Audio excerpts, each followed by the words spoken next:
नमस्कार। आज हम एक ऐसे विषय पर थोड़ी गहराई से बात करने वाले हैं जिसके बारे में हम सब सोचते तो हैं पर शायद थोड़ा जूझते भी हैं। मेरा मतलब है आत्म अनुशासन। हाँ, बिल्कुल। हमारे पास किम्बर्ली ओल्सन की किताब है the art of self discipline, उसका एक हिंदी सारांश है।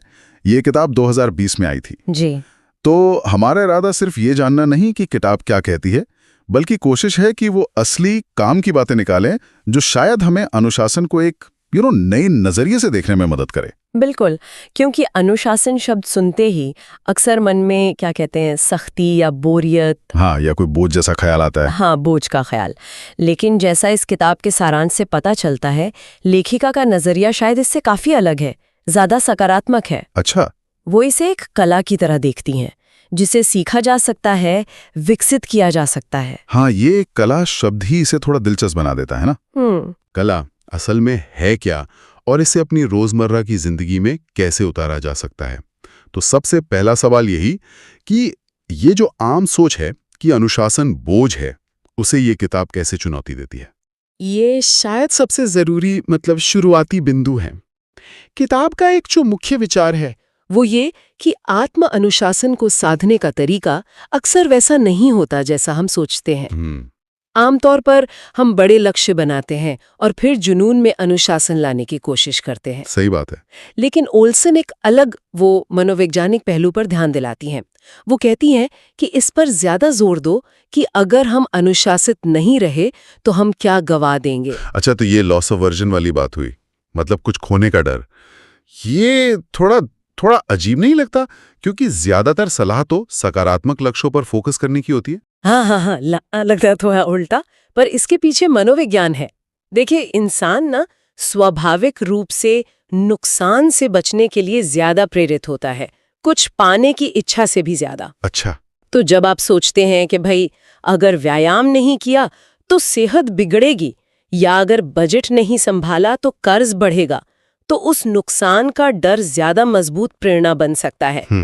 किताब के मुताबिक ये नजरिया बदलने से न सिर्फ अनुशासन लागू करना आसान होता है, बल्कि इससे आत्मविश्वास और खुशी भी बढ़ती है। खुशी? वो कैसे? क्योंकि आप असल में वो जो संभावित नकारात्मक परिणाम है उनसे खुद को बचा रहे होते हैं, तो एक नियंत्रण का एहसास बढ़ता है और हाँ, चिंता भी कम होती है।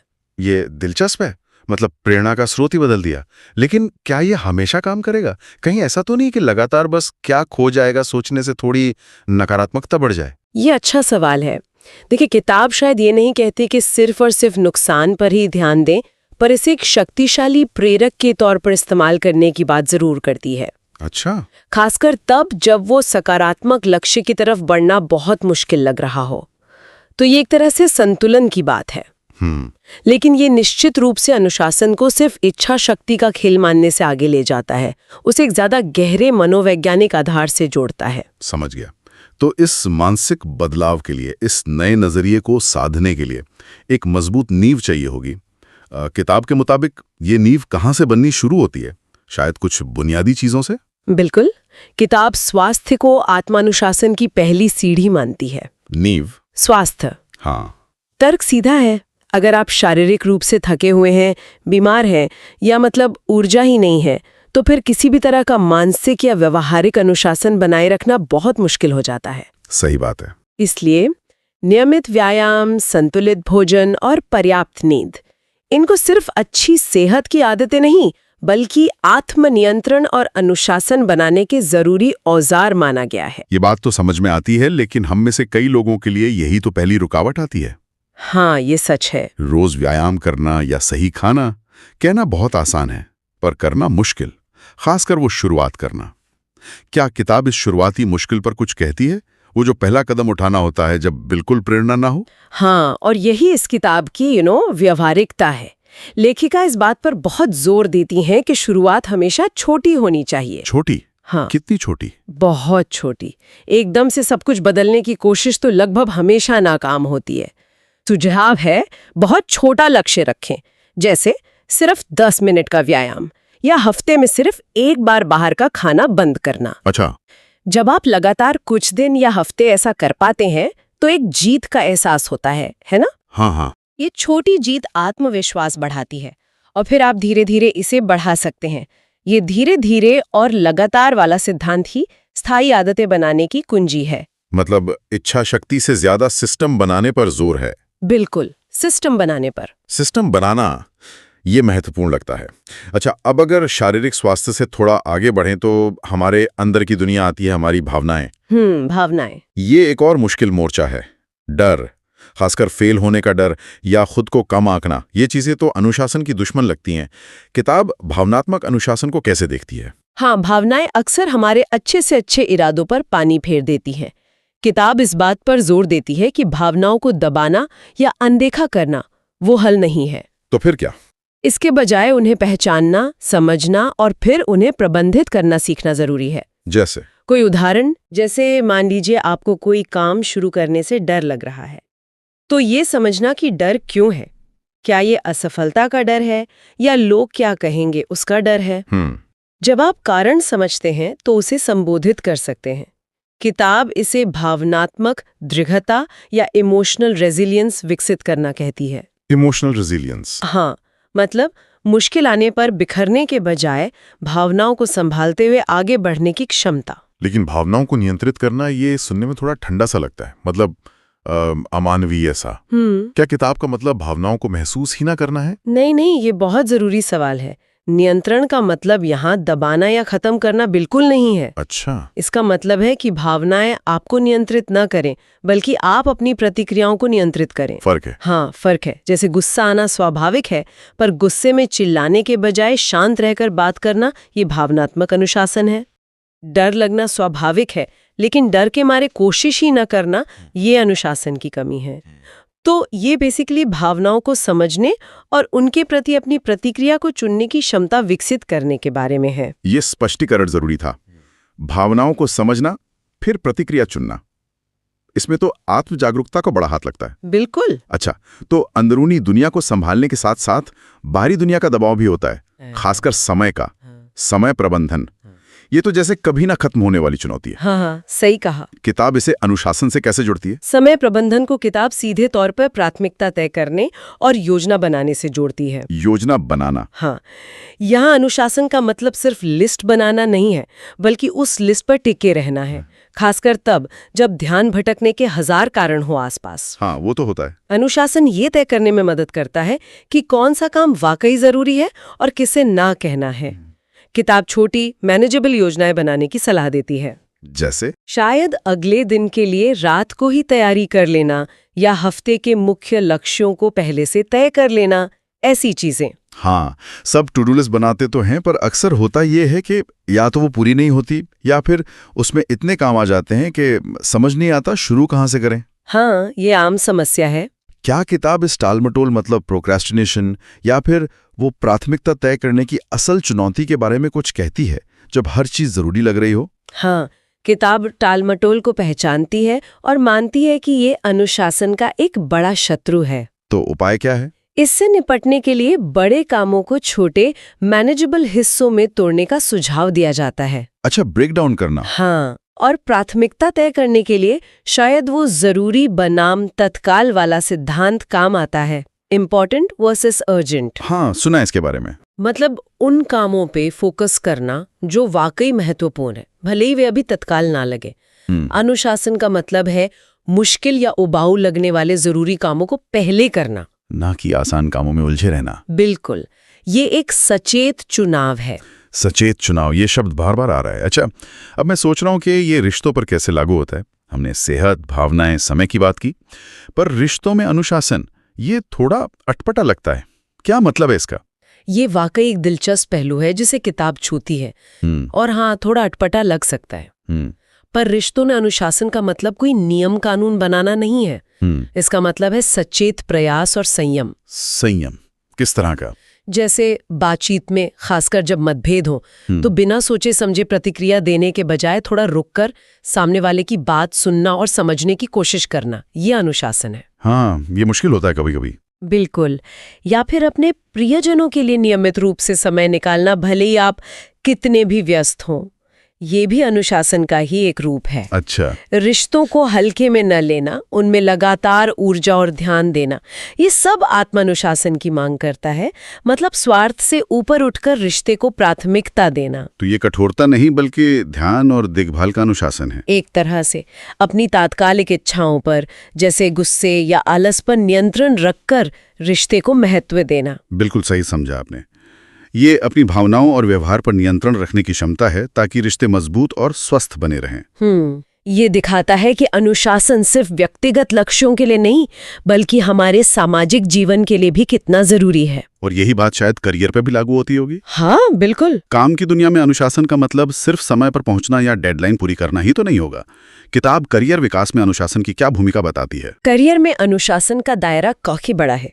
देखिए, स्पष्ट लक्ष्य तय करना कि आप पेशेवर रूप से कहाँ पहुंचना चाहते हैं, ये तो पहला कदम है। ठीक है। फिर उन लक्ष्यों के लिए जरूरी कौशल लगातार सीखना और खुद को अपडेट रखना, अपनी जिम्मेदारियों को गंभीरता से लेना और काम की गुणवत्ता पर ध्यान देना। ये तो जरूरी है ही। लेकिन किताब शायद इससे भी आगे बढ़कर निरंतर सुधार यानी कंटिन्यूअस इंप्रूवमेंट की मानसिकता पर जोर देती है। अच्छा, मतलब हमेशा ये सोचना कि मैं अपने काम को और बेहतर कैसे कर सकता हूँ, गलतियों से सीखना और फीडबैक को सकारात्मक रूप से लेना, ये सब मिलकर करियर में दीर्घकालिक सफलता और संतुष्टि लाते हैं।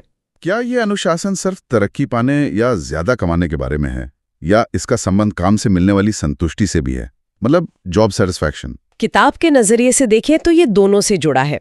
देखिए, जब आप अनुशासित होकर अपना सर्वश्रेष्ठ प्रदर्शन करते हैं तो स्वाभाविक रूप से सफलता की संभावना तो बढ़ती है। हाँ, वो तो है। लेकिन साथ ही जब आप अपने काम में महारत हासिल करते हैं, नई चीजें सीखते हैं, चुनौतियों का सामना करते हैं, तो इससे काम से मिलने वाली संतुष्टि भी बढ़ती है।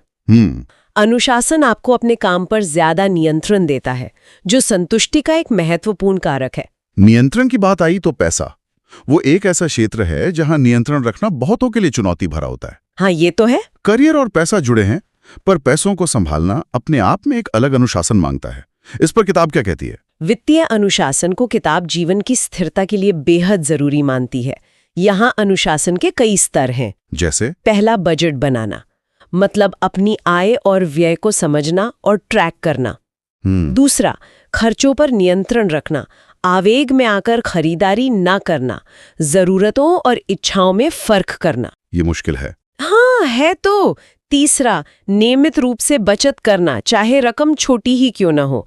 और चौथा, समझदारी से निवेश करना ताकि पैसा समय के साथ बढ़े।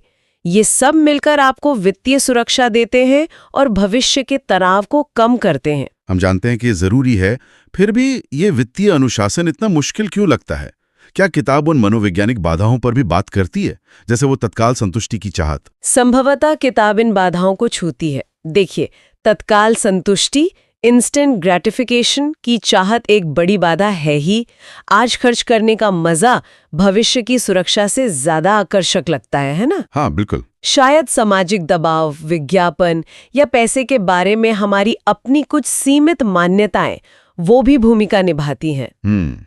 वित्तीय अनुशासन विकसित करने के लिए इन मनोवैज्ञानिक पहलुओं को समझना और उन पर काम करना जरूरी है। यहाँ भी वही सिद्धांत लागू होता है। छोटी शुरुआत करें, एक सिस्टम बनाएं। जैसे ऑटोमेटिक बचत? हाँ, बिल्कुल, जैसे ऑटोमेटिक बचत, और अपनी प्रगति को ट्रैक करें। तो ये दायरा वाकई बहुत बड़ा है। सेहत, मन, समय, रिश्ते, काम, पैसा। क्या किताब इसे और भी आगे ले जाती है? क्या अनुशासन का संबंध सीखने या रचनात्मकता जैसी चीजों से भी है? हाँ, बिल्कुल। लेखिका का तर्क है कि आत्म अनुशासन जीवन के लगभग हर सार्थक पहलू को छूता है। अच्छा। निरंतर सीखना, चाहे वो कोई नई भाषा हो, कोई स्किल हो या सिर्फ दुनिया के बारे में जानना हो, इसके लिए नियमित रूप से समय निकालने और प्रयास करने का अनुशासन चाहिए। सही बात है। इसी तरह रचनात्मकता सिर्फ प्रेरणा आने पर नहीं होती, अक्सर उसे नियमित अभ्यास से निखारना पड़ता है। मतलब रोज रियाज करना? हाँ, चाहे आप लिखते हो, पेंट करते हो या संगीत बनाते हो, रोजाना या नियमित रूप से समय देना एक अनुशासन है। यहाँ तक कि आध्यात्मिकता या आत्मचिंतन के लिए भी नियमितता, जैसे ध्यान का अभ्यास, अनुशासन का ही एक रूप है। कमाल है, ये तो जीवन के हर कोने को समेट लेता है। तो अब इन सब अलग अलग धागों को सेहत, भावनाएं, समय, रिश्ते, करियर, वित्त, सीखना, रचनात्मकता, इन सबको किताब आखिर में एक साथ कैसे बांधती है? इन सब में अनुशासन लागू करने का अंतिम लक्ष्य क्या है? सफलता, खुशी? किताब के अंतिम भाग का निचोड़ यही है कि ये सब अलग थलग टुकड़े नहीं हैं। ये सब एक दूसरे से जुड़े हुए हैं और एक दूसरे को प्रभावित करते हैं। अच्छा, कैसे? देखिए, जब आप स्वास्थ्य में अनुशासन लाते हैं तो आपके पास ज्यादा ऊर्जा होती है। उससे काम और रिश्तों में बेहतर प्रदर्शन करना आसान हो जाता है। जब आप समय का प्रबंधन सीखते हैं तो आपके पास सीखने या रचनात्मकता के लिए ज्यादा समय होता है। सही है। भावनात्मक स्थिरता आपको मुश्किलों का बेहतर सामना करने में मदद करती है, चाहे वो करियर में हो या निजी जीवन में। तो ये एक होलिस्टिक मतलब समग्र दृष्टिकोण है। किताब कहती है कि इन सभी क्षेत्रों में छोटी छोटी लगातार की गई अनुशासित कोशिशें मिलकर ही दीर्घकालिक सफलता और आत्मसंतुष्टि का मार्ग बनाती हैं। आत्मसंतुष्टि मतलब जीवन में गहरे संतोष और उद्देश्य की भावना। हाँ बिल्कुल, ये कोई जादुई गोली नहीं है, बल्कि एक जीवन जीने का तरीका है। एक जीवन जीने का तरीका, ये गहरा है। अच्छा, अब अगर हम सिर्फ किताब की बात करें तो ऐसी कई किताबें हैं जो अनुशासन या आदतें बनाने पर बात करती हैं। इस किताब को या कम से कम इसके सारांश को क्या चीज खास बनाती है? पाठक को इससे क्या अलग मिल सकता है? जैसा हमने पहले भी जिक्र किया, मुझे लगता है इसकी सबसे बड़ी ताकत इसकी व्यावहारिकता है। प्रैक्टिकलिटी। हाँ, प्रैक्टिकलिटी। ये ऊंचे ऊंचे सिद्धांत बघारने के बजाय जमीन से जुड़े लागू किए जा सकने वाले सुझाव देती है। भाषा सरल और सीधी है। और दूसरी खास बात यह है कि ये उन आम बाधाओं को सीधे संबोधित करती है जिनका हम सब सामना करते हैं। डर, आलस्य, टालमटोल, असफलता का भय। ये पाठकों को ये महसूस कराती है कि वे अकेले नहीं हैं और इन बाधाओं को पार करने के तरीके मौजूद हैं। तो ये एक अकादमिक ग्रंथ जैसा नहीं बल्कि एक साथी या गाइड जैसा महसूस होता है जो आपको हाथ पकड़कर रास्ता दिखाता है। कुछ हद तक हाँ।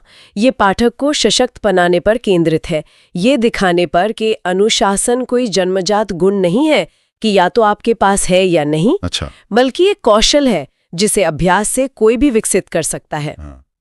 ये उम्मीद जगाती है। बहुत बढ़िया। तो कुल मिलाकर इस चर्चा से ये साफ है कि the art of self discipline का सारांश हमें सिखाता है कि आत्म अनुशासन एक सजा या बोझ नहीं है। बिल्कुल नहीं। बल्कि अपनी क्षमता को खोलने, अपने जीवन को बेहतर बनाने और ज्यादा संतुष्टि पाने का एक शक्तिशाली जरिया है। और ये छोटी रोजमर्रा की आदतों और सचेत चुनावों का नतीजा है। बिल्कुल। और ये समझना महत्वपूर्ण है कि एक मांसपेशी की तरह है। मांसपेशी। हाँ, जितना ज्यादा आप इसका इस्तेमाल करते हैं ये उतनी ही मजबूत होती जाती है। हर क्षेत्र में एक साथ महारत हासिल करने की जरूरत नहीं है।